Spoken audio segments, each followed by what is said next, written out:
Pumalag si DILG Secretary John Vic Remulla sa mga bumabatiko sa paraan ng pag-anunsyo na ng class suspension.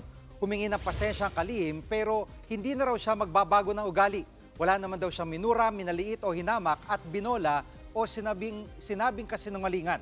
Binatiko si Remulla dahil sa insensitive umanong paraan ng pagpapakalat ng impormasyon.